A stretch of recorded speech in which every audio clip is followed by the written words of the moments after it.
এই পুরো জনগোষ্ঠীর আদিবাসী হচ্ছে বাঙালিরা। পার্বত্য চট্টগ্রামে থাকলে তারা সেটলার হয় না, কারণ পার্বত্য চট্টগ্রামের যারা পাহাড়ি জনগোষ্ঠী তাদের বয়স 250 বছর। বাঙালিরা কোনো দেশ দখল করে ওখানে যায় নাই। 250 বছর আগে ত্রিপুরা থেকে, কম্বোডিয়া থেকে, মঙ্গোলিয়া থেকে অথবা বার্মা থেকে আসলে অরিজিনাল আদিবাসী হয় না, হতে পারে না। যে এই দেশগুলোর অরিজিনাল মানুষ কারা আর সেটলার কারা। সিরিয়াস ক্রিমিনাল থাকতো সমাজের, তাদেরকে তারা লন্ডনের জেলে রাখতো না, তাদেরকে নির্বাসনে পাঠিয়ে দেওয়া হতো অস্ট্রেলিয়াতে এবং নিউজিল্যান্ডে। আমেরিকাতে দেখেন, আমেরিকাতে রেড ইন্ডিয়ানদের কথা শুনেছেন আপনারা, মুভি দেখেছেন, যারা ওটার অরিজিনাল জনগোষ্ঠী। বাংলাদেশে বহু বছর থেকে পাহাড়ি জনগোষ্ঠীকে এবং নৃতাত্ত্বিক সংখ্যালঘু জাতিগোষ্ঠীকে আদিবাসী বলে বাঙালিদেরকে অপরায়ণ করবার একটা চেষ্টা আছে। আমাদের বক্তব্য হচ্ছে এই সেটলার এবং ইন্ডিজিনাস যে আইডিয়াটা হচ্ছে ইউরোপিয়ান আইডিয়া। আপনারা যারা নোয়াম চমস্কির লেখার সাথে পরিচিত, তালাল আসাদের লেখার সাথে পরিচিত, আপনারা জানবেন এগুলো হচ্ছে ইউরোপিয়ান কলোনিয়াল সেটলার স্টেট আছে। ব্রিটিশরা তা একসময় 16-17 শতাব্দীতে তাদের যারা সিরিয়াস ক্রিমিনাল থাকতো সমাজের, তাদেরকে তারা লন্ডনের জেলে রাখতো না, তাদেরকে নির্বাসনে পাঠিয়ে দেওয়া হতো অস্ট্রেলিয়াতে এবং নিউজিল্যান্ডে। এই নির্বাসিত ক্রিমিনালদের দেশে পরিণত হয়ে হচ্ছে অস্ট্রেলিয়া এবং নিউজিল্যান্ড। অতএব ওইখানে আলোচনাটা আছে যে আজকে সাডেনলি অস্ট্রেলিয়া এবং নিউজিল্যান্ডটা সাদা মানুষের দেশে পরিণত হলো কিভাবে।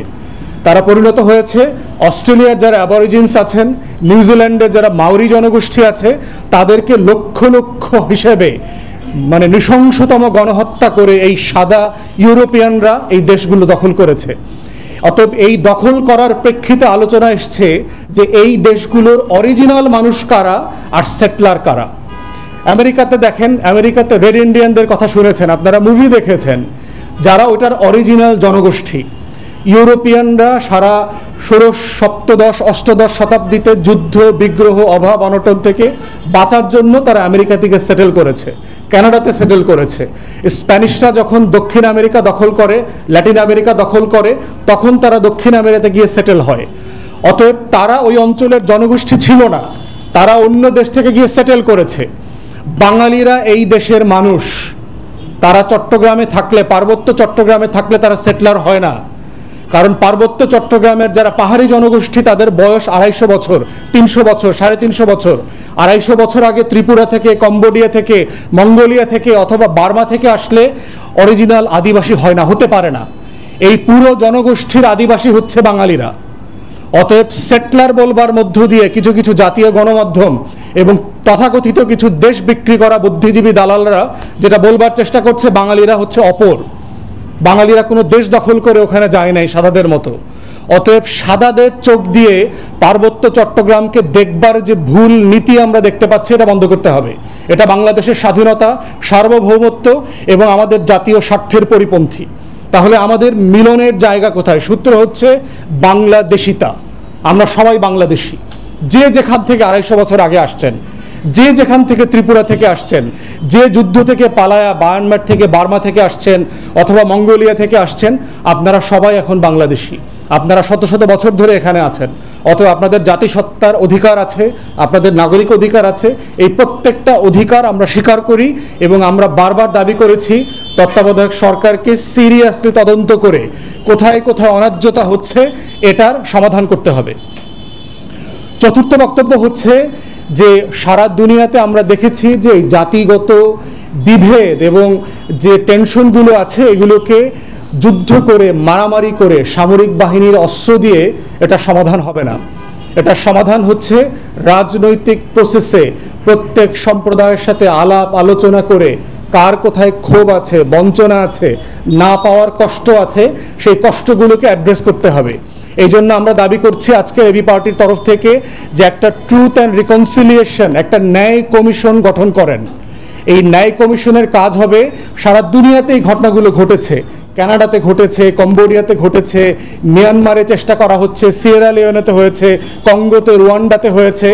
এই জাতিগত সংঘাতগুলোকে আলোচনার মধ্য দিয়ে কার কি প্রাপ্যতার ঘাটতি আছে সেটা অ্যাড্রেস করেন, সবার কষ্টের কথাগুলো শোনেন, চাকমা সম্প্রদায়ের কষ্ট কোথায়, মারমা সম্প্রদায়ের কষ্ট কোথায়, সাঁওতাল, মারিন্ডি অথবা খাসিয়া সম্প্রদায় অথবা অন্যান্য যারা জাতিগোষ্ঠী আছে, কুকি, চীন যারা আছে, প্রত্যেকটা জনগোষ্ঠীর কষ্টের কথা আমাদের শোনা দরকার, এই বঞ্চনাগুলোকে অ্যাড্রেস করা দরকার। সেক্ষেত্রে প্রয়োজন হলে আমরা বলেছি যে আন্তর্জাতিকভাবে এই ধরনের ন্যায় কমিশন পরিচালনা করবার অভিজ্ঞতা যাদের আছে, যেই সকল ব্যক্তিরা বিশেষজ্ঞ আছেন, তাদের পরামর্শ নেন, তাদেরকে আপনারা অ্যাপয়েন্ট করেন, তাদের থেকে আমরা শিখতে চাই, জানতে চাই, বুঝতে চাই। কারণ এই রাষ্ট্রটাকে মারামারি এবং সহিংসতার মধ্য দিয়ে আমরা এগিয়ে নিতে পারবো না।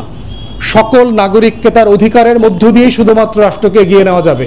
এবং মাথায় রাখতে হবে যে হ্যাঁ, সত্য এখানে বিদেশি ষড়যন্ত্র আছে, এটা সত্য যে বিদেশিরা এখানে অস্ত্র প্রশিক্ষণ দিচ্ছে, এটা সত্য যে বিদেশিরা প্রশিক্ষিত অস্ত্র দিয়ে এখানে টেরোরিস্ট সংগঠন করছে, সন্ত্রাসী সংগঠন করে বাংলাদেশে অস্থির করবার চেষ্টা করছে।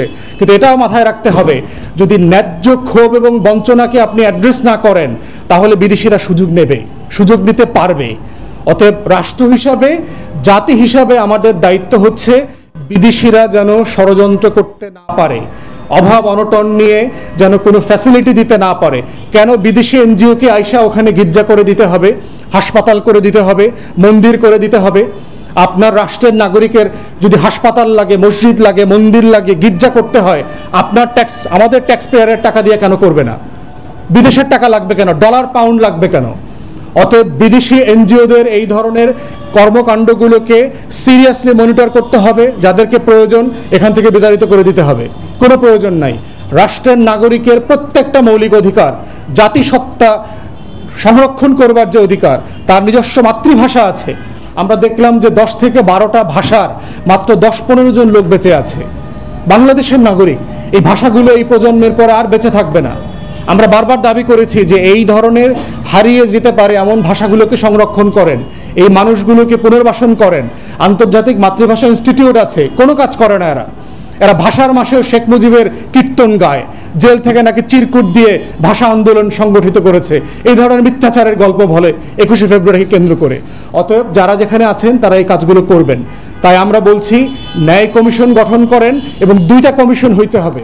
একটা হচ্ছে ইমিডিয়েট যে ঘটনাগুলো ঘটছে, এইটার খুনের এবং এই যে সম্পত্তি নষ্ট হইল, তারপরে ধ্বংসস্তূপ যেগুলো হইল, এগুলোর একটা ইমিডিয়েট তদন্ত কমিশন হওয়া দরকার। আর একটা হচ্ছে পার্মানেন্ট একটা ন্যায় কমিশন হওয়া দরকার।